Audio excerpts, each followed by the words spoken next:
तिष्ठत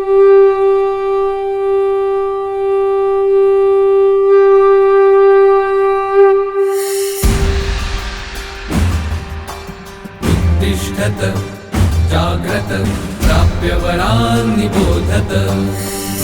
योगमय जीवन हमारा, योगमय हो विश्व सारा। नमस्कार। आज योग सत्र के चौथे दिन आप सभी का हार्दिक स्वागत है। आज के सत्र की शुरुआत करेंगे, उससे पहले भगवान कृष्ण के एक श्लोक का चिंतन करें। भगवान कृष्ण कहते हैं, श्रेयान् स्वधर्मो विगुणः परधर्मा स्वनिष्ठितात्।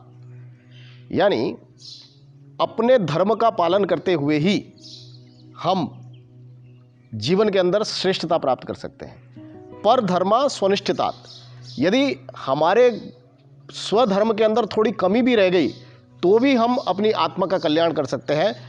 दूसरे के धर्म में यदि निपुण भी हो जाए, स्वनिष्ठित भी हो जाए, तो भी वह आत्मा का कल्याण नहीं है।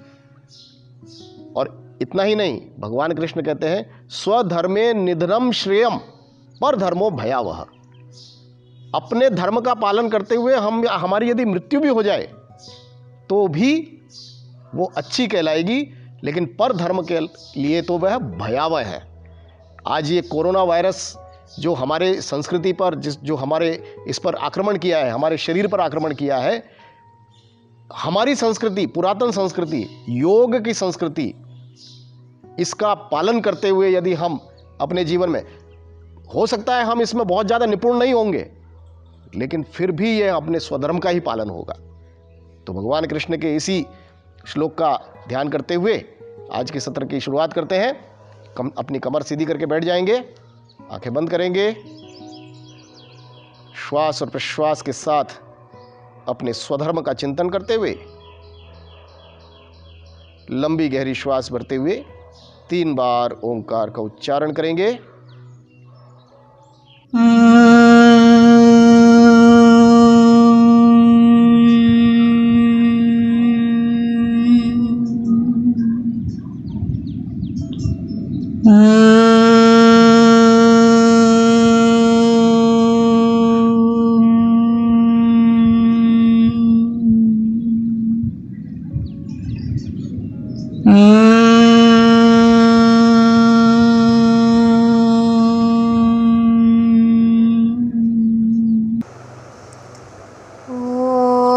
सहनाववतु सहनौ भुनक्तु सह वीर्यङ्करवावहै तेजस्विनावधीतमस्तु मा विद्विषावहै।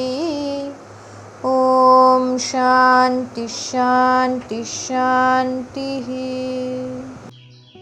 तो आइए आज की शुरुआत करते हैं। हम खड़े हो जाएंगे। तो आइए आज के सत्र की शुरुआत में शिथिलीकरण अभ्यास प्रारंभ में करेंगे। श्वसन के अभ्यास। दोनों पैरों को मिला लें, दोनों हाथ इंटरलॉक करते हुए छाती के पास रखेंगे। 5 बार श्वसन का अभ्यास 0 डिग्री पर। श्वास गहरा भरेंगे, पूरा छोड़ते हुए वापस लाएंगे। 5 बार अभ्यास लगातार देखते हुए। आदरणीय रविंद्र जी जैन हमको करके दिखा रहे हैं। चेहरे पर मुस्कान बना के रखनी है, कहीं कोई खिंचाव या तनाव नहीं है। श्वास भरते हुए हाथ आगे जा रहा है, पूरा हमारा फेफड़ा फूलता है, और जब हाथ वापस लाते हैं तब श्वास छोड़ते हुए हम पूरे फेफड़ों को सिकोड़ देते हैं। जब 5 बार हो जाएगा तब इसको हम दूसरे लेवल पर लेकर के जाएंगे। 5वें अभ्यास के पश्चात फोरहेड के सामने 45 डिग्री। श्वास भरते हुए ऊपर, श्वास छोड़ते हुए पुनः छाती के ऊपर। चाहे तो अभ्यास को हम आंखें बंद करके भी कर सकते हैं। रियलाइजेशन अत्यंत गहराई तक अनुभव करना है, एक एक श्वास और प्रश्वास के साथ, रिदम के साथ। लंबी गहरी श्वास भरना है, लंबी गहरी श्वास छोड़ना है। 5 बार इस अभ्यास को दोहराएंगे।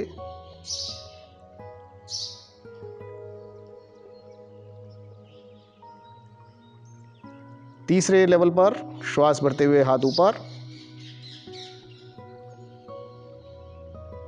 सहज गति सहज शक्ति, न अत्यंत धीमा न अत्यंत तीव्र। 5 बार। Deep inhale and stretch fully and then exhale and relax. 3 बार और इस अभ्यास को दोहराएंगे। Inhale and stretch, exhale and relax, inhale and stretch, exhale and relax। अंतिम बार इनहेल एंड एक्सेल। दोनों हाथों को नीचे कर लीजिए, आंखें बंद करते हुए रियलाइज कीजिए आया हुआ परिवर्तन। श्वास और प्रश्वास के परिणाम का हम स्पष्ट रूप से अपने फेफड़ों के तीनों स्तर पर अवलोकन कर सकते हैं। अगले अभ्यास के लिए तैयार हो जाएंगे। दोनों पैरों को मिला लेंगे, दोनों हाथों को जंघाओं के पास रखते हुए ऊपर की ओर श्वसन, श्वास भरते हुए हाथों को ऊपर लेके जाएंगे। एकम इनहेल कंप्लीटली एंड द्वे एक्सेल कंप्लीटली। एड़ियाँ भी नीचे की ओर आ जाएंगी। श्वास लेते समय एड़ियों को उठाना, छोड़ते समय लाना। त्रिणी इनहेल कंप्लीटली, चत्वारी एक्सेल करते हुए वापस नीचे, पंच, षट, सप्त, अष्ट, नव, दश। हॉरिजॉन्टली एक्सपांड करेंगे अपने फेफड़ों को, दोनों हाथ सामने रखते हुए। एकम, द्वे, त्रीणि, चत्वारि, पंच, षट, सप्त, अष्ट, नव, दश। Relax for a while. Observe the changes. Feel the vast expansiveness into deep muscles. आइए स्थिर दौड़ की शुरुआत करेंगे। धीरे धीरे अपने स्थान पर दौड़ना प्रारंभ करें। धीरे धीरे कदम ताल करते हुए श्वास के साथ इस गति को हमको लयबद्ध करना है। एक पैर उठ रहा है तो श्वास भर रहे हैं, एक पैर नीचे जा रहा है तो श्वास छोड़ रहे हैं। आइए जंघाओं तक अपने घुटनों को लेकर जाने का प्रयास करेंगे। 1, 2, 3, 4, 5, 6, 7, 8, 9, 10। स्लो डाउन, धीरे धीरे रुकना नहीं है। श्वासों को संतुलित कीजिए। दूसरे अभ्यास के लिए जाइए। अपने एड़ियों को पीछे नितंबों पर स्ट्राइक करेंगे। स्टार्ट। 1, 2, 3, 4, 5, 6, 7, 8, 9, 10। Gently slow down. तीसरा अभ्यास, दोनों पैरों को दाएं बाएं फेंकेंगे। अपने घुटनों को आपस में जोड़ करके ही रखेंगे नज़दीक। यस, उठाइए पैरों को और दाएं बाएं फेंकिए। श्वास का तालमेल बना करके रखिएगा। आनंद की अनुभूति, चेहरे पर कोई तनाव नहीं। धीरे धीरे गति कम करते हुए और फिर अंत में हम जंपिंग का अभ्यास करेंगे। Strike jump. 1, 2, 3, 4, 5, 6, 7, 8, 9, 10। Slow down, rest. चलिए, मुख धोती का अभ्यास। दोनों पैरों में अंतर करते हुए तेजी से श्वास बाहर छोड़ें। मुंह से श्वास को बाहर छोड़ेंगे, नासिका से भरेंगे। 5 से 7 बार इस क्रिया को दोहराएं।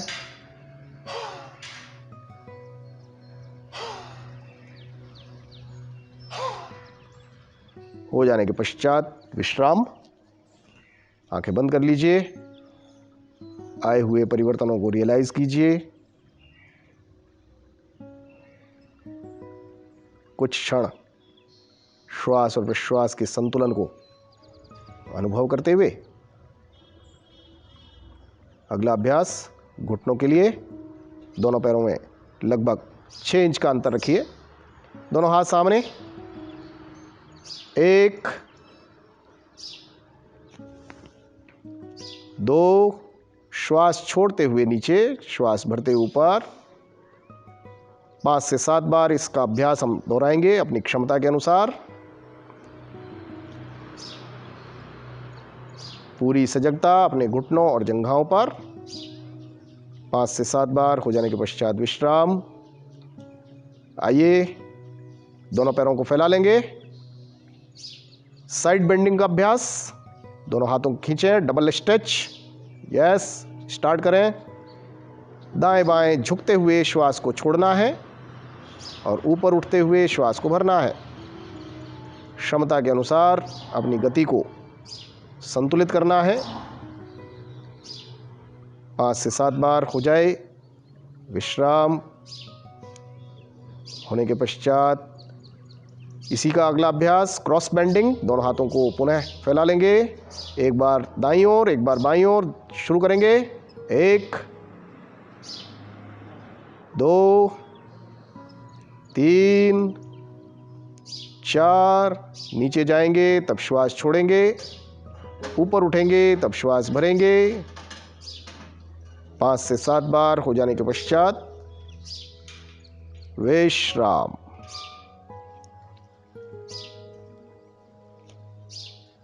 अगला अभ्यास करेंगे मेरुदंड की ट्विस्टिंग। दोनों पैरों को मिला लेंगे। दोनों पैरों को मिला लेंगे। दोनों हाथ सामने और दाएं बाएं हाथ ले जाते हुए घूमना। एक हाथ कंधे पर आएगा और दूसरा हाथ पीछे जाएगा। स्टार्ट करेंगे। एकम, द्वे। गति को बढ़ाएंगे क्षमतानुसार। दोनों ओर श्वास छोड़ते हुए पीछे जाने का प्रयास।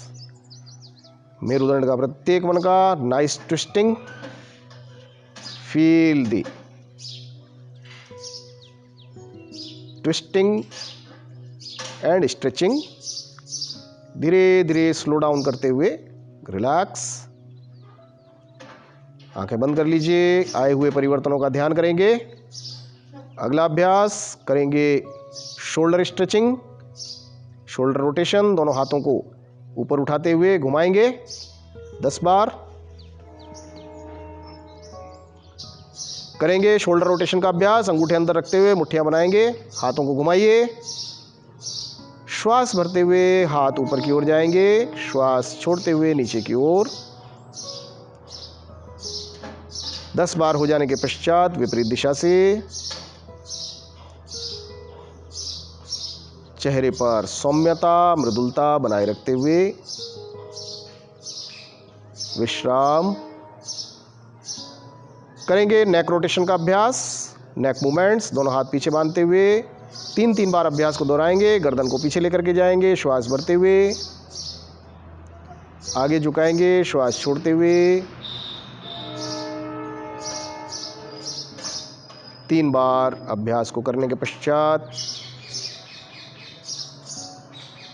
दाएं बाएं झुकाएंगे। एक बार राइट साइड, एक बार लेफ्ट साइड। सहज गति, सहज शक्ति के साथ।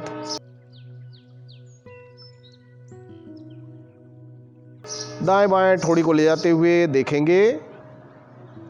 दाएं बाएं देखना।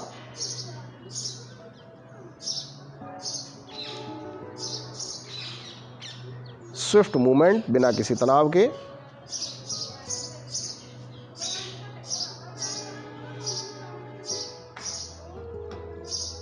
गर्दन को ढीला छोड़ दें, आगे की ओर झुका दें, हाफ रोटेशन।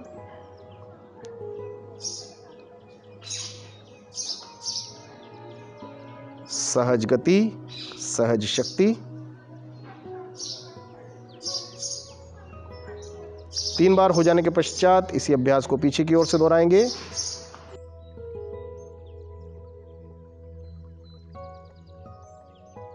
आराम से विश्राम। धीरे से एक बार गहरी श्वास, ओंकार का उच्चारण।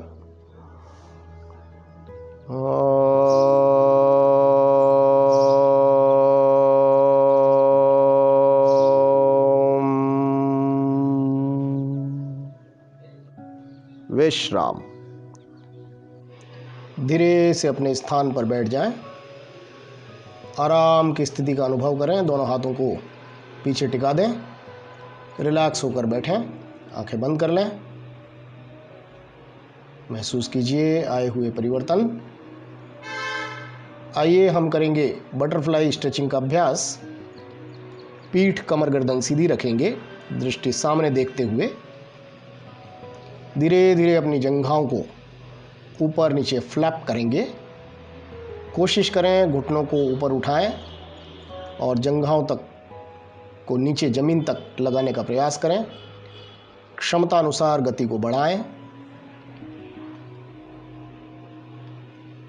अपने पेल्विक जॉइंट्स, कॉक्सिक्स रीजन का व्यायाम।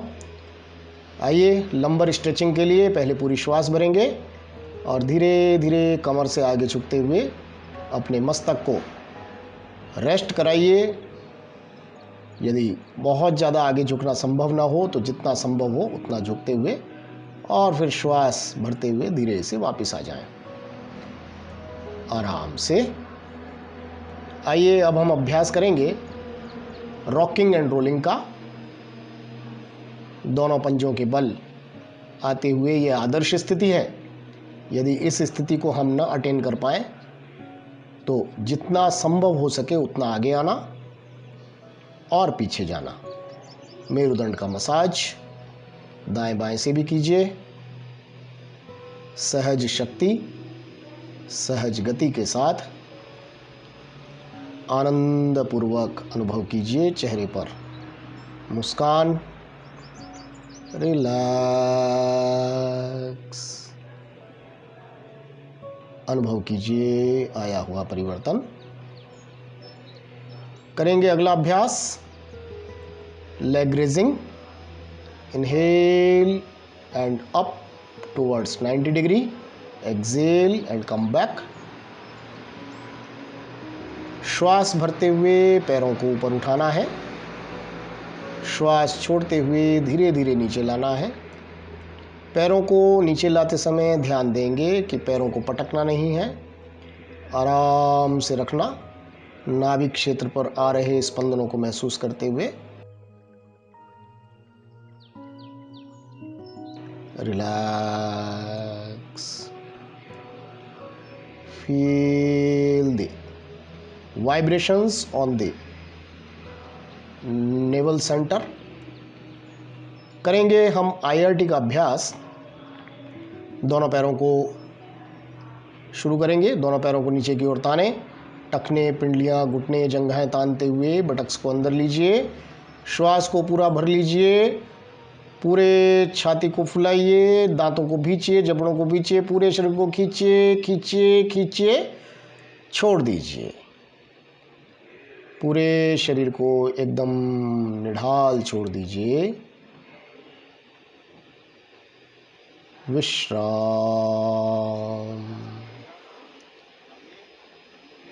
आइए हम अब सूर्य नमस्कार का अभ्यास करेंगे।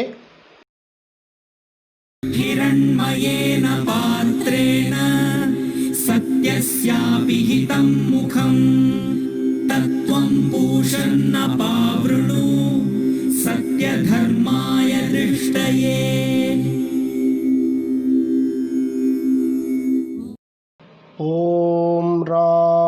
नेत्राय नमः। एकम द्वे त्रीणि चत्वारि पञ्च षट् सप्त अष्ट नव दश एकादश द्वादश। ॐ ह्रीं रवये नमः। एकम द्वे त्रीणि चत्वारि पञ्च षट् सप्त अष्ट नव दश एकादश द्वादश। ॐ ह्रूं सूर्याय नमः। Inhale exhale inhale exhale inhale and exhale, exhale and hold the breath, inhale exhale, inhale and exhale, inhale exhale, inhale and breathe out. ॐ ह्रीं भानवे नमः। एकम द्वे त्रीणि चत्वारि पञ्च षट् सप्त अष्ट नव दश एकादश द्वादश। ॐ रौं खगाय नमः। एकम द्वे त्रीणि चत्वारि पञ्च षट् सप्त अष्ट नव दश एकादश द्वादश। ॐ रः भास्कराय नमः। श्वास प्रश्वास श्वास प्रश्वास श्वास एवं प्रश्वास प्रश्वास एवं कुंभक श्वास प्रश्वास श्वास एवं प्रश्वास श्वास प्रश्वास श्वास एवं प्रश्वास। विश्राम। धीरे से अपने पूरे शरीर को ढीला छोड़ दें और सूर्य नमस्कार के आए हुए प्रभावों का अवलोकन कीजिए। कुछ क्षण इसी अवस्था में रुकते हुए पूरे शरीर मन बुद्धि प्राण पर हो रहे स्पंदनों को अनुभूत कीजिए, आनंद लीजिए। धीमे से एक बार गहरी श्वास ओंकार का उच्चारण।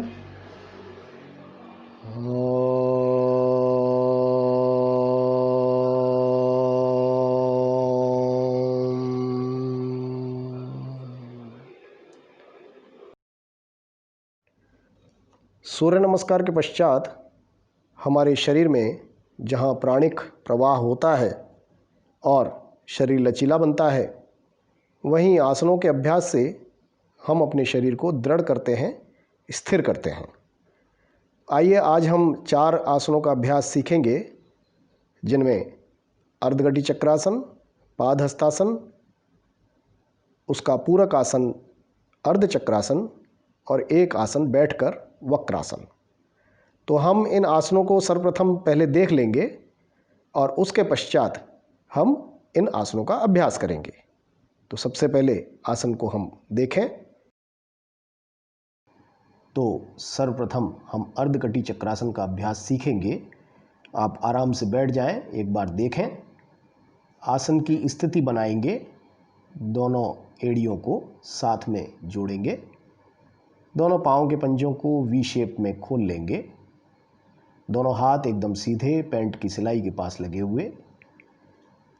और इस आसन की स्थिति यह ताड़ासन की कहलाती है, खड़े होकर किए जाने वाले आसनों की स्थिति। संख्या हम बाद में बोलेंगे, पहले एक बार देख लीजिए। श्वास भरते हुए हाथ को धीरे धीरे ऊपर उठाएंगे। जैसे ही हाथ जमीन के समानांतर आ जाएगा, हथेली को पॉइंटिंग अवेयरनेस के साथ टर्न करेंगे और धीरे धीरे हाथ को श्वास भरते हुए ऊपर की ओर लेकर के जाएंगे। जब भुजा कान से स्पर्श हो जाए तब श्वास भरकर ऊपर की ओर खींचना है, एड़ी को नहीं उठाना, और फिर धीरे से बाईं ओर झुक जाना। ध्यान रखेंगे केवल बाईं ओर झुकेंगे, आगे या पीछे नहीं झुकना है। पीठ के दर्द और कब्जियत, जो कोष्ठबद्धता होती है, उसमें यह आसन अत्यंत लाभकारी होता है। सपाट तलवे की विकृति में यह आसन बहुत उपयोगी है। हमारे फेफड़ों की वायु क्षमता, ग्रहण क्षमता में आवश्यक वृद्धि होती है और कमर के आसपास की अनावश्यक चर्बी घटती है। धीरे धीरे श्वास भरते हुए ऊपर आ जाएंगे और धीरे से हाथ को जब नीचे लाएंगे तब अनुभव करेंगे हमारे कंधों से उंगलियों की ओर जो रक्त का प्रवाह आता है, उस रक्त के प्रवाह को देखेंगे। पॉइंटिंग अवेयरनेस के साथ पुनः हथेली को नीचे की ओर करते हुए और विश्राम। तो आइए हम सब इस आसन का अभ्यास करेंगे। अपने स्थान पर खड़े हो जाएं। तो आइए आसन की स्थिति लेते हुए शुरू करते हैं। एकम, धीरे धीरे दाहिना हाथ ऊपर उठाते हुए पॉइंटिंग अवेयरनेस के साथ ऊपर की ओर जाने दीजिए। भुजा को कान से स्पर्श कराइए, श्वास भरकर ऊपर की ओर खींचिए और द्वे, अपनी बाईं ओर झुक जाइए। आनंद लीजिए स्वाभाविक श्वास प्रश्वास का। आसन की मुख्य मुद्रा में हम श्वास रोकते नहीं हैं। त्रिणी, धीरे से श्वास भरते हुए हाथ पुनः ऊपर। चत्वारी, रक्त के प्रवाह को धीरे धीरे भुजा से हथेली की ओर आते हुए अनुभव कीजिए। चेहरे पर मुस्कान। विश्राम। बाईं ओर से शुरू करें। एकम, पॉइंटिंग अवेयरनेस के साथ हथेली को ऊपर की ओर ले जाएं और भुजा को कान से स्पर्श कराएं। श्वास भरकर ऊपर खींचते हुए द्वे, धीरे धीरे अपनी दाहिनी ओर झुक जाएं। आध्यात्मिक लाभों में मानसिक जागरूकता एवं चेतनता तथा शारीरिक संवेदनशीलता बढ़ती है। चित्त में शांति का भाव व्यापता है। त्रिणी, चत्वारी, धीरे धीरे हाथ को नीचे लाएं। पॉइंटिंग अवेयरनेस के साथ हथेली का रुख जमीन की ओर करते हुए चेहरे पर शांत भाव, आसन के आनंद की अनुभूति चेहरे पर करते हुए विश्राम। आसनों को सीखने के क्रम में आराम से बैठ जाएं। आज हम दूसरा आसन सीखने वाले हैं, पादहस्तासन।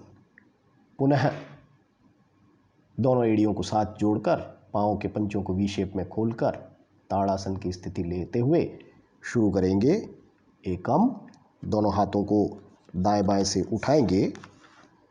जब हाथ कमर के समानांतर, कंधों के समानांतर आ जाएं तो नाइसली स्ट्रेच करते हुए द्वे, दोनों हाथों को धीरे धीरे ऊपर उठाएं और पूरी श्वास भरते हुए हाथों को खींचिए ऊपर की ओर।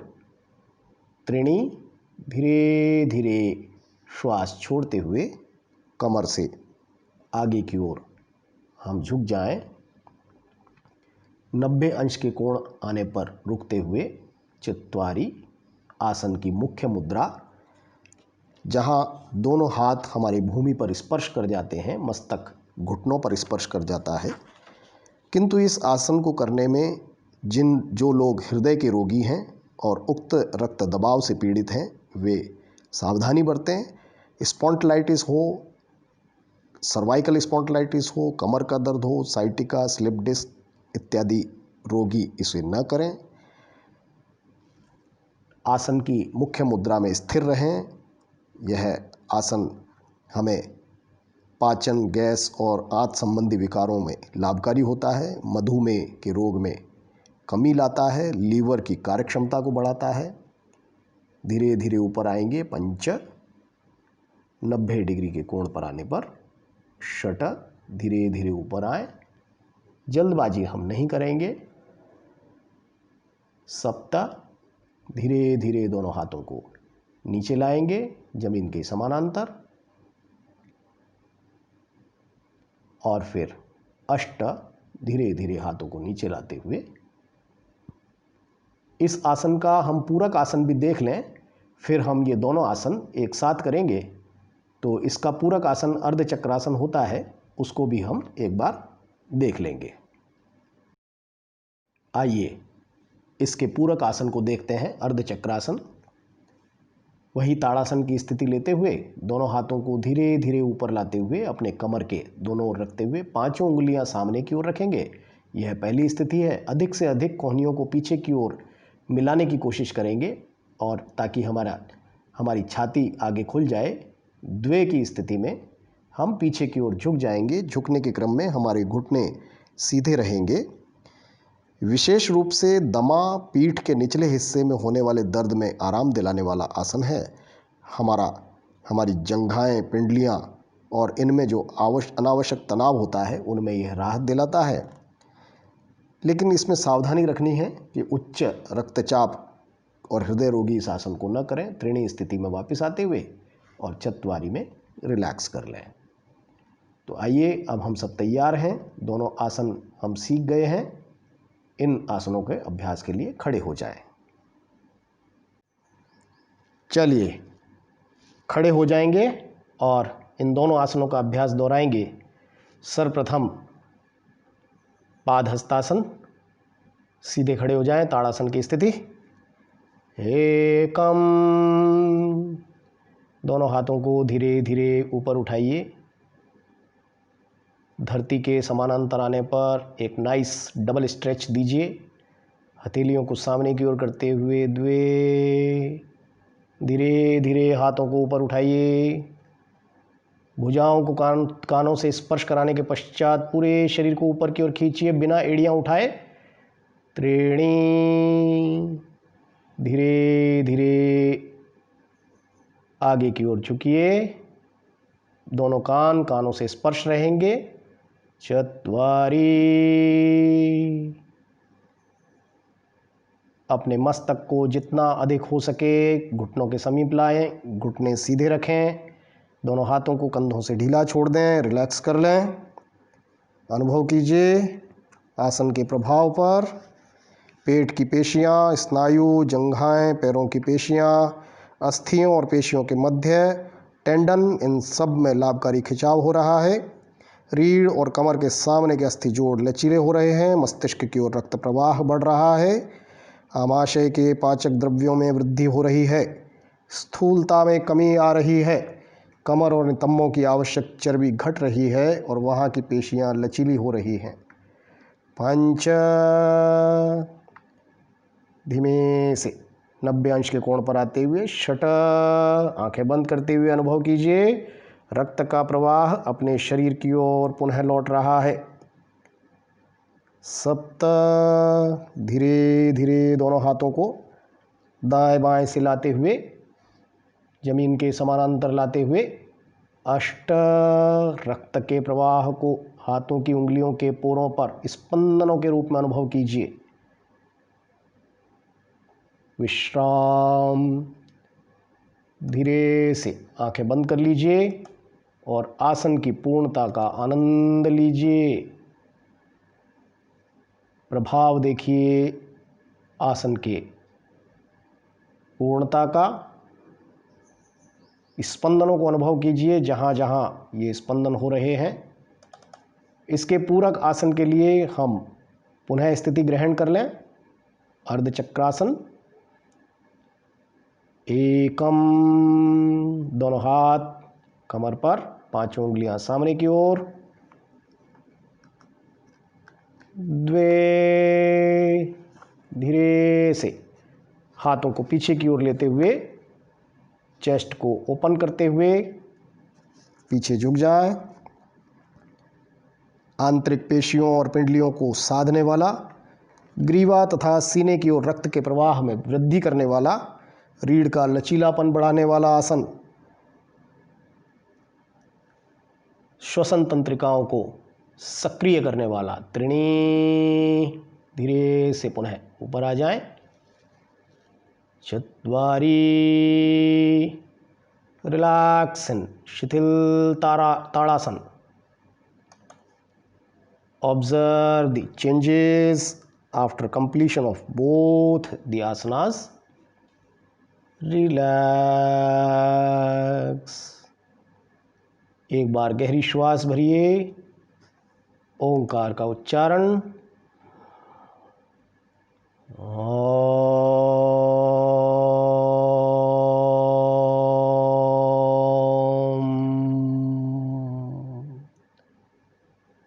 धीरे से आंखें खोल लें और धीमे से अपने स्थान पर बैठ जाइए।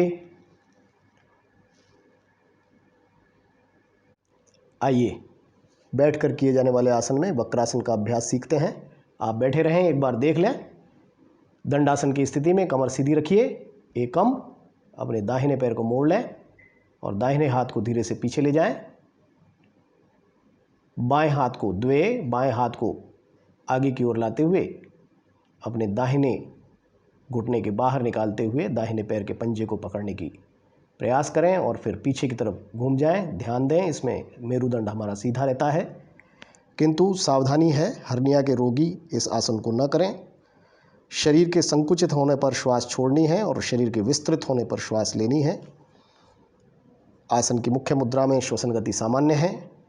कोष्ठबद्धता, अपच, मधुमेह, गुर्दा, लीवर, स्प्लीन, पीठ के गठिया आदि रोगों को दूर करने वाला, कमर की जोड़ों के दर्द को छुटकारा दिलाता है और मोटापा भी इससे कम होता है।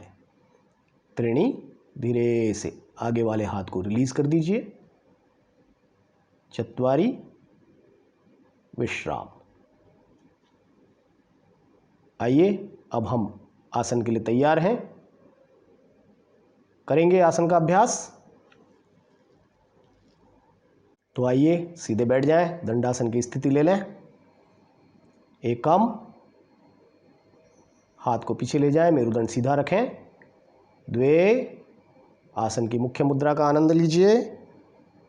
आध्यात्मिक लाभों में आलस्य से छुटकारा दिलाने वाला आसन, मधुमेह इत्यादि को दूर करने वाला आसन, गैसीय रोगों से छुटकारा दिलाने वाला आसन। श्वास प्रश्वास लेते हुए त्रिणी, बायां हाथ वापिस। चत्वारी, रिलैक्सन, शिथिल दंडासन। आइए इसी आसन को दूसरी ओर से करते हैं। दंडासन की स्थिति, एकम, अपने बाएं पैर को मोड़िए। द्वे, दाहिने हाथ को पैर के बाहर से निकाल दें और पीछे की ओर देखें। रीढ़ के स्नायुओं के स्वास्थ्य को ठीक रखता है। श्वास प्रश्वास बराबर चलती रहेगी। त्रीणि चत्वारि रिलैक्स इन शिथिल दंडासन। हम धीरे से अपने स्थान पर लेट जाएंगे। ढीला छोड़ दीजिए पूरे शरीर को। दोनों पैरों को खोल लीजिए लगभग 1 से 1.5 फीट। दोनों हाथों को कमर के पास रख लीजिए लगभग 6 इंच की दूरी पर। हथेलियों का रुख आसमान की ओर कर लीजिए। गर्दन को चाहे दाएं गिरा दीजिए, बाएं गिरा दीजिए, अथवा बीच में भी रह जाए। महसूस कीजिए हमारा पूरा शरीर एकदम निढाल भूमि पर पड़ा हुआ है। अपनी एड़ियों के भार को जमीन पर छोड़ दीजिए। मेरुदंड को पूरी तरह जमीन पर कोलैप्स कर दीजिए। कंधों और सिर के भार को भी जमीन पर छोड़िए। आंखों को बंद करते हुए हम शवासन में पार्ट बाय पार्ट अपने शरीर को रिलैक्स करेंगे। आंखें बंद रखते हुए अपने पूरे ध्यान को पाँव के अंगूठों पर ले आइए। पाँव के अंगूठों के ऊपरी छोरों पर देखिए। पाँव के अंगूठे, उसके पास वाली उंगली, तीसरी उंगली, चौथी उंगली, पांचवी उंगली, पाँव के पंजों के छोरों पर, पाँव के पंजों की जड़ों में, पाँव के पंजों के बीच में जो खाली स्थान है, उंगलियों के बीच में खाली स्थान, वहाँ पर अपनी चेतना को संचारित होते हुए अनुभव कीजिए। स्पंदनों के साथ चेतना बढ़ती हुई हमारी तलवों में, एड़ियों में अनुभव कीजिए। चेतना का ऊर्ध्वगामी गमन हो रहा है। स्पंदनों को अनुभव करते हुए पिंडलियों तक आइए। अपनी पिंडलियों में स्पंदनों को अनुभव करते हुए घुटनों को रिलैक्स कीजिए, जंघाओं को रिलैक्स कीजिए। अपने जंघाओं के जोड़ों को, नितंबों को रिलैक्स करते हुए संपूर्ण दाएं पैर को देखिए और बाएं पैर का निरीक्षण कीजिए। दोनों पैर एकदम शांत, शिथिल। एक बार गहरी श्वास भरेंगे। आकार का उच्चारण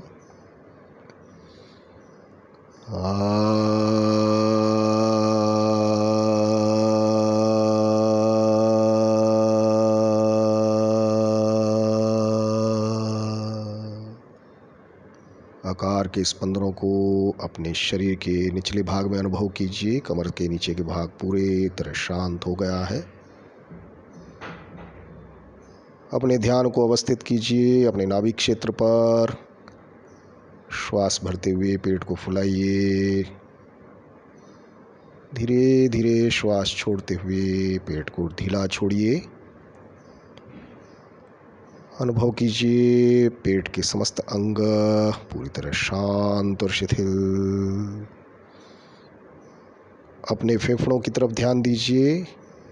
फेफड़ों में स्पंदन, छाती के आसपास स्पंदनों को अनुभव कीजिए। अपनी हृदय गति को सुनने का प्रयास कीजिए। हृदय के एक एक स्पंदन अनुभव कीजिए।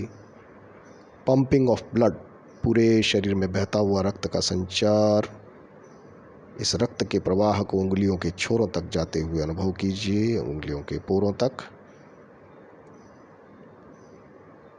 अपनी गर्दन, कंधों को शिथिल करते हुए भुजाएं, कोहनियां, अग्रभुजाएं शिथिल कीजिए। कलाइयों में स्पंदनों को अनुभव कीजिए। हथेलियां, उंगलियां, अंगूठा, पहली उंगली, मध्यमा, अनामिका और कनिष्ठा उंगली को भी 10 उंगलियों को शिथिल कर दीजिए। महसूस कीजिए अपने पृष्ठभाग को, जहाँ कॉक्सिक रीजन है, पेल्विक जॉइंट्स हैं, वहाँ से लेकर एक एक मन का हमारा धीरे धीरे शांत होता हुआ dorsal frame, cervical vertebrae, feel the whole back region is being relaxed. आनंद लीजिए इस अवस्था का। अपनी गर्दन से नीचे तक का पूरा शरीर एकदम शांत और शिथिल होता हुआ। ध्यान दीजिए अपनी ठोड़ी पर। अपने कंठ ठोड़ी को शांत कीजिए, शिथिल कीजिए। दोनों होंठ, दांत, जबड़े, जिह्वा, हमारे मसूड़े, नासिका पर ध्यान दीजिए। नासापुटों पर श्वास के अत्यंत धीमे प्रभाव को अनुभव कीजिए, मानो श्वास रुक सा गया है। दोनों गाल, दोनों कान, हमारे नेत्र, भौहें, पलकें और पुतलियाँ पूरी तरह शांत और शिथिल होते हुए। अनुभव कीजिए अपने ललाट पर। मस्तिष्क के प्रत्येक न्यूरॉन को हमने शांत कर लिया है। बालों की जड़ों से लेकर पाँव के पंजों तक पूरे शरीर का ध्यान कीजिए। सारा शरीर शांत, शिथिल,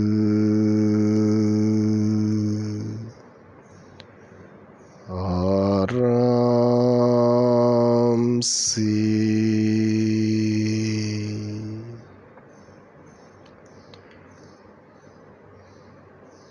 अनुभव कीजिए अपने ललाट से लेकर पाँव के पंजों के सिरों तक, एड़ियों से लेकर बालों की जड़ों तक पूरा शरीर एकदम शिथिल हो गया है। Feel the vast expansiveness into all subtle muscles, deep muscles. यत पिंडे तत् ब्रह्मांडे।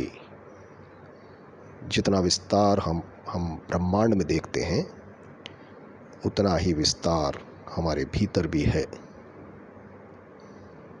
अंतर जगत की यात्रा में स्वामी विवेकानंद के उस विचार का पर ध्यान कीजिए, जिसमें वो कहते हैं कि each soul is potentially divine and our goal is to manifest this divinity.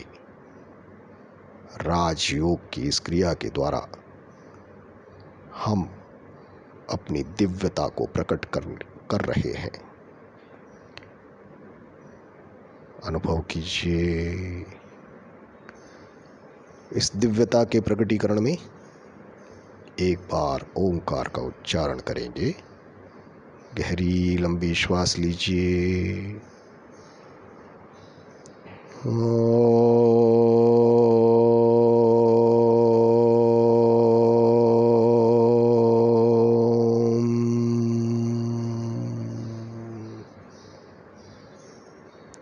संपूर्ण शरीर को प्रत्येक स्तर पर स्पंदित होते हुए अनुभव कीजिए। आनंद लीजिए इन गहरे स्पंदनों का। धीरे धीरे इस अवस्था से बाहर आएंगे। जल्दबाजी नहीं करेंगे, आंखें बंद ही रखेंगे। दोनों पांव के पंजों की उंगलियों को हल्के हल्के हिलाइए। दोनों पांव के पंजों को हल्के हल्के चलाइए। धीरे धीरे दोनों हाथों की उंगलियों को हिलाइए। दोनों पैरों को धीरे से साथ जोड़ते हुए दाहिने हाथ को जमीन से खिसकाते हुए भुजा को कान की कनपट्टी तक लगा दें। धीरे से दाहिनी ओर करवट ले लीजिए। बायां हाथ कमर के ऊपर रखा हुआ। अब धीरे से जो हाथ ऊपर रखा है उसे अपने पेट के सामने, नाभि के सामने रख लीजिए, छाती के पास रख लीजिए और सिंगल लीनियर अवेयरनेस के साथ धरती के स्पर्श का आनंद लीजिए। कुछ क्षण धरती माता की गोद में विश्राम का अनुभव करते हुए धीरे धीरे दोनों हाथों का सहारा लेते हुए अपने स्थान पर उठकर बैठ जाएं।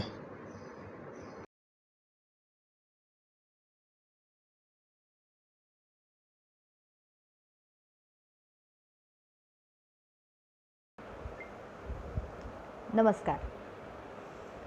आज के संकल्पनाओं के भाग में हम योग की और कुछ परिभाषाएं देखने वाले हैं। श्रीमद् भगवद गीता से एक परिभाषा हमने इसके पहले देखी थी, समत्वम योग उच्यते। आज हम भगवान श्री कृष्ण ने बताई हुई और एक परिभाषा देखेंगे, योगः कर्मसु कौशलम।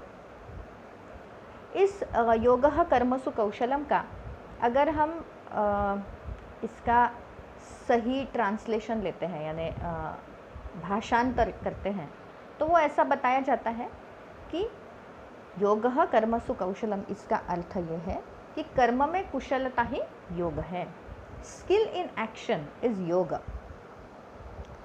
कुशलता के साथ कोई भी काम करना यानी योग। अगर थोड़ा सा गहराई से इस पर चिंतन करते हैं तो विचार आता है कि भगवान श्री कृष्ण आखिर क्या कहना चाहते हैं। जो भी कार्य कुशलता के साथ किया गया, क्या वह योग बन जाएगा? ऐसा अगर होगा तो जितने सारे एक्सपर्ट्स हैं, जितने सारे कुशलता के साथ कार्य करने वाले लोग हैं, वो सारे योगी हो जाएंगे। कोई डॉक्टर है, बहुत कुशलता के साथ सर्जरी करते हैं, वो योगी हो जाएंगे।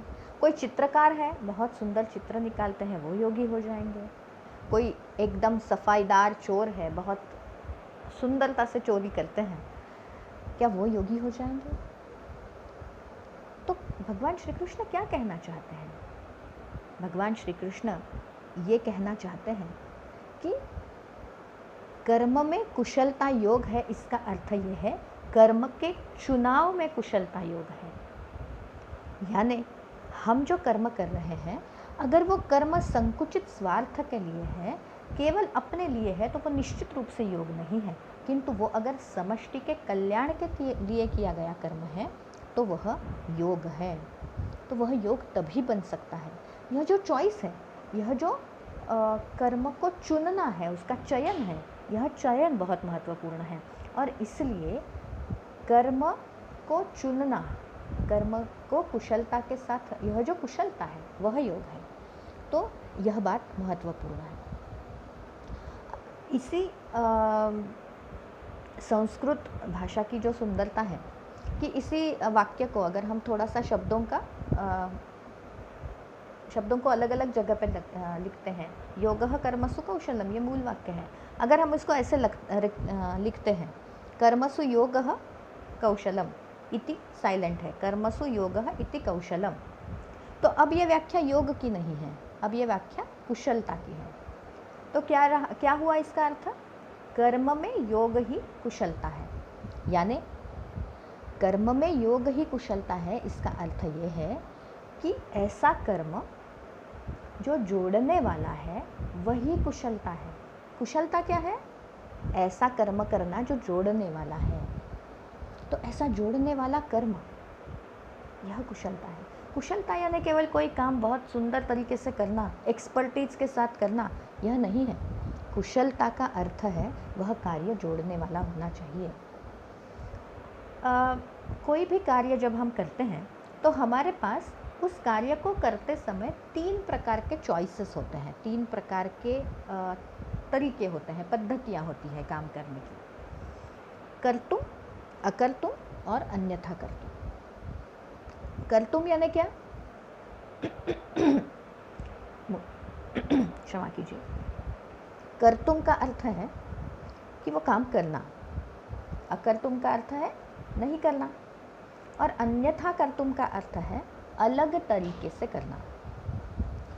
2-3 उदाहरणों से इसको समझने का प्रयास करेंगे। कल्पना कीजिए, कोई व्यक्ति मेरे पास आता है और मुझे कोई अपशब्द कहता है या किसी भी प्रकार का मेरा अपमान करता है, तो मेरे पास 3 चॉइसेस हैं, कर्तुम, अकर्तुम, अन्यथा कर्तुम। कर्तुम में मैं क्या करूँगी? मैं भी उसे जवाब दूंगी, उसने मेरा अपमान किया है तो मैं क्यों सहूँ, मैं भी प्रत्युत्तर दूंगी। दूसरा है अकर्तुम, मैं कुछ नहीं करूँगी, शांत रहूँगी, किंतु हो सकता है कि मेरे मन में वह भावना निश्चित रूप से रहेगी कि इसने जो किया वो अच्छा नहीं किया, समय आएगा तो मैं दिखा दूँगी। और तीसरा, वह जो बात उस व्यक्ति ने कही है उसे मैं शांति से सुन रही हूँ, और जब उनका गुस्सा ठंडा हो जाएगा, शांत हो जाएगा उनका क्रोध, तब मैं उनके पास जाके पूछूंगी कि आपने ऐसा क्यों कहा। ये अन्यथा कर्तव्य है। हर बात में, हर किसी प्रत्येक कर्म के साथ में यह 3 बातें मेरे पास है, ये चॉइसेस हैं, ये पर्याय हैं कि मैं कैसे रिएक्ट करूं, मैं कैसे कर्म करूं। जैसे रजिस्ट्रेशन का प्रोसेस चल रहा था तो मैं देख रही थी कि कोटा से बहुत सारे युवाओं ने, खासकर आरटीयू में पढ़ने वाले युवाओं ने इस योग सत्र के लिए रजिस्ट्रेशन किया है। तो उदाहरण एक उनका लेते हैं कि सेमेस्टर्स समाप्त होने के आते हैं, परीक्षाएं पास आ जाती हैं और सबमिशन की जल्दी शुरू हो जाती है। फाइल्स, शीट्स, ड्राइंग्स जो भी करने होते हैं वो सबमिट करने हैं। और ऐसे समय में ये 3 चॉइसेस हमारे पास होते हैं। कर तुम, ईमानदारी से जो भी अपना कार्य दिया है वो पूर्ण करना। दूसरा है अकर तुम, नहीं करना, जो होगा देखा जाएगा, क्या होगा टर्म डिटेंड्स होंगे, देख लेंगे। तीसरा है कि अन्यथा कर तुम, यानी किसी दूसरे की फाइल्स लेकर उसको कॉपी करना, शीट्स को ग्लास ट्रेसिंग, जीटी करना। तो यह जो अब आजकल कोई नए तरीके निकले होंगे, जब मैं पढ़ाई करती थी तो ये तरीके थे, तो ये अन्यथा कर तुम। तो ये चॉइस हमेशा हमारे पास है, कर्म को करना, नहीं करना, या उसे अलग तरीके से करना। तो हमने क्या चॉइस करना चाहिए? वह कर्म जो हमें दूसरों से जोड़ता है, वह कर्म करना, यही कुशलता है। यानी स्वामी विवेकानंद कहते हैं कि दूसरे के लिए किया गया एक छोटा सा कार्य भी तुम्हारे अंतर्निहित शक्ति का जागरण करेगा। Least work done for others, बहुत ही उनका ये प्रसिद्ध कोटेशन है। तो हमारे अंदर की यह अंतर्निहित शक्ति को जागृत करने के लिए दूसरों के लिए कार्य करना, जोड़ने वाला कार्य करना, यह बहुत महत्वपूर्ण है। और इसे बहुत छोटे छोटे उदाहरण से हम समझ सकते हैं कि जब हम घर पे अकेले हैं और खाना बनाना है तो हम क्या करते हैं, शॉर्टकट कर लेते हैं, खिचड़ी बना लेते हैं या ऐसा ही कुछ इधर उधर का बना के काम चला लेते हैं। लेकिन कल्पना कीजिए हम घर पर अकेले हैं, हमने खिचड़ी बनाने का पूरा मानस बना लिया है और ऐसे समय में हमारा कोई मित्र या कोई सहेली हमको फ़ोन करती है और वो कहती है कि आज तुम्हारे साथ मैं भी लंच करने के लिए आ रही हूँ। क्या होता है हमारा रिएक्शन? हम अपना बेस्ट देकर बनाने का प्रयास करते हैं। यानी जब भी हमारे लिए ऐसा प्रसंग, ऐसा मौका आता है कि हमें किसी अन्य व्यक्ति के लिए काम करना है, तो हमारे अंदर का जो उच्चतर, श्रेष्ठतर गुण है वो बाहर आते हैं। The least work done for others. थोड़ा सा कार्य भी हम अगर दूसरे के लिए करते हैं तो हमारे अंदर की यह जो अंतर्निहित शक्ति है वह उसका जागरण होता है। तो यह बात कि कर्म में कुशलता, ये कर्म का चुनाव कितनी कुशलता से कर रहे हैं हम, या जोड़ने वाला कर्म करना, यह बहुत महत्वपूर्ण बात है। योग की परिभाषाओं में एक परिभाषा जो स्वामी विवेकानंद ने कही है वो भी बहुत महत्वपूर्ण है। स्वामी विवेकानंद का एक बहुत सुप्रसिद्ध वाक्य है, हम लोग सब उसका पहला वाक्य तो निश्चित रूप से जानते हैं। स्वामी जी कहते हैं, each soul is potentially divine and the goal of life is to manifest that divinity within. Do it either by work or worship, philosophy or psychic control and be free। तो स्वामी जी ने कहा कि प्रत्येक जीव ये अव्यक्त ब्रह्म है और जीवन का उद्देश्य यह इस अंतर्निहित दिव्यता को प्रकटित करना यह है। और इसे करने के लिए 4 मार्ग हमारे शास्त्रों में बताए हैं, जो स्वामी जी भी बताते हैं, ज्ञान, कर्म, भक्ति और राजयोग। ये 4 मार्ग बताए हैं।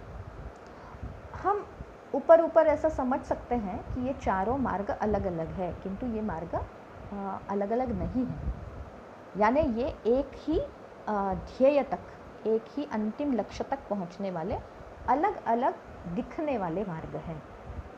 तो स्वामी विवेकानंद आगे चलकर कहते हैं कि यह जो मानवात्मा से परमात्मा तक का विकास है, यह जो अंतर्निहित दिव्यत्व का प्रकटीकरण हमें करना है, वह प्रकटीकरण, वह जो विकास है, सामान्य मनुष्य से परमात्मा तक का जो प्रवास है, उसका जो विकास है, उस विकास की गति को बढ़ाना ही योग है। और इसे करने के ये 4 मार्ग हमें बताए गए हैं।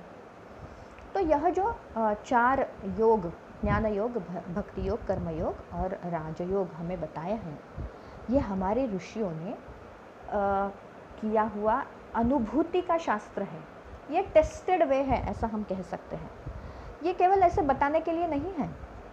जैसे महामुनि पतंजलि योग शास्त्र यानी राजयोग जो उन्होंने अष्टांग योग के बारे में जो बताया है, तो उसका जो पहला सूत्र है, पातंजल योग शास्त्र का जो पहला सूत्र है, वह सूत्र है अथ योगानुशासनम। तो महामुनि पतंजलि कहते हैं कि यह योग शास्त्र है, दिस इज़ द साइंस। ये अनुभूति का शास्त्र है। यानी साइंस में कैसा होता है कि ये करने से ये होगा, ये प्राप्त होगा, वैसे ही ये अनुभूति का शास्त्र है। यह ऐसे ही बताया गया नहीं है। तो हमारे ऋषि मुनियों ने यह एक बहुत महान परंपरा, महान ख्याति हमें दी है। और इसीलिए यह संपूर्ण जो शास्त्र है, वह शास्त्र ये उनकी अनुभूति से, उनके तप का फल है। और यह बहुत महत्वपूर्ण बात हम तक आ पहुंची है, जिसका हम अपने जीवन में समावेश करने जा रहे हैं। तो महामुनि पतंजलि ने यह संपूर्ण योग शास्त्र बताया है। और पातंजल योग शास्त्र को अष्टांग योग ऐसा भी कहा गया है, क्योंकि यह जो योग शास्त्र है उसके 8 अंग हैं, ऐसे माने गए हैं। ये 8 अंग क्या है? तो वह अंग है यम, नियम, आसन, प्राणायाम, प्रत्याहार, धारणा, ध्यान और समाधि। 8 अंग है, यम, नियम, आसन, प्राणायाम, प्रत्याहार, धारणा, ध्यान और समाधि। ये 8 अंग ऐसा कहा गया है। बहुत बार हमारे समझ में कभी भूल हो जाती है। ये स्टेप्स नहीं हैं, यानी यम हो गया, अब नियम करेंगे, अब आसन करेंगे, अब प्राणायाम करेंगे, ऐसा नहीं है। ये 8 अंग है। यानी इसे जो उपमा दी है वो बड़ी सुंदर है। कहा गया है कि ये अष्टदल कमल है, 8 पंखुड़ियों का, 8 दलों का यह एक सुंदर सा कमल है। प्रत्येक पंखुड़ी, प्रत्येक दल जो है वो अपने आप में परिपूर्ण है, संपूर्ण है। किंतु ये सारा मिलाकर, ये 8 दल मिलाकर ये सुंदर योग शास्त्र का जो कमल है वो बना हुआ है। इसलिए इसका प्रत्येक अंग महत्वपूर्ण है। जैसे शरीर के अंग है, वैसे ही योग शास्त्र के ये अंग हैं। इसके एक के पालन के बिना योग शास्त्र संपूर्ण नहीं हो सकता है, लेकिन फिर भी ये अंग अपने आप में परिपूर्ण है।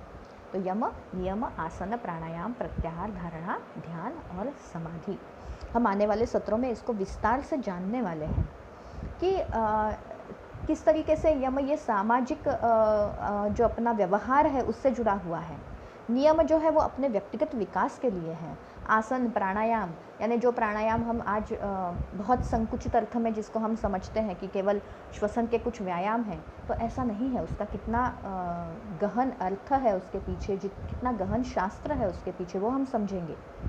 साथ ही साथ प्रत्याहार, जो इंद्रियों का संयमन हमें करना है। फिर धारणा, ध्यान, समाधि, ये अंतरंग योग, इसके बारे में भी हम जानने वाले हैं। तो यह जो सारा संपूर्ण योग शास्त्र है, ये जो अष्टांग योग है, कल से हम उसको एक एक करके समझने वाले हैं बहुत विस्तार पूर्वक। इसको हमारे जीवन में कैसे उतारेंगे उसके ऊपर भी हम चर्चा करने वाले हैं। और यह योग शास्त्र जिन महान महामुनि पतंजलि ने हमें दिया है, उन्होंने केवल योग शास्त्र ही दिया ऐसा नहीं। उनकी महामुनि पतंजलि की पतंजलि वंदना आज से हम प्रारंभ करेंगे। तो उस पतंजलि वंदना का थोड़ा सा अर्थ मैं बताना चाहूँगी। वह ऐसा है कि महामुनि पतंजलि ने हमें योग दिया, जो योग हमारे चित्त की, हमारे मन की, हमारे अंतःकरण की जो अशुद्धि है उसे बाहर निकालने के लिए हमें मदद करता है। अंतःकरण शुद्ध करने के लिए हमारी मदद करता है। योगेन चित्तस्य पदेन वाचाम साथ ही साथ उन्होंने हमें व्याकरण दिया जिससे हमारी भाषा की शुद्धि हो जाए। मलम शरीरस्य च वैद्यकेन, और हमारे शरीर का जो मैल है, जो अशुद्धियाँ हैं, वो दूर करने के लिए उन्होंने हमें वैद्यक शास्त्र, चिकित्सा शास्त्र दिया। तो वह महामुनि पतंजलि, उनको हम सब लोग विनम्र भाव से हाथ जोड़कर प्रणाम कर रहे हैं। ऐसा इस पतंजलि वंदना का अर्थ है। तो ये तीनों बहुत महत्वपूर्ण योगदान महामुनि पतंजलि ने किए हैं, योग शास्त्र, व्याकरण और साथ साथ चिकित्सा शास्त्र। और ऐसे महामुनि पतंजलि का स्मरण करते हुए स्वामी विवेकानंद और योगेश्वर श्री कृष्ण, इन दोनों ने बताई हुई यह 2 व्याख्याएं, परिभाषाएं ध्यान में लेते हुए आज का सत्र हम समाप्त करेंगे। मेरुदंड को सीधा करके बैठेंगे, दोनों आंखें बंद करें, नमस्कार मुद्रा धारण करें, पतंजलि वंदना दोहराएं। योगेन चित्तस्य पदेन वाचां मलं शरीरस्य च वैद्यकेन योपाकरोत्तं प्रवरं मुनीनां पतञ्जलिं प्राञ्जलिरानतोऽस्मि। सर्वे भवन्तु सुखिनः, सर्वे सन्तु निरामयाः, सर्वे भद्राणि पश्यन्तु, मा कश्चित् दुःखभाग् भवेत्। ॐ शान्ति शान्ति शान्तिः। धीमे से श्वास भरते हुए दोनों हाथों को पीछे ले जाएं।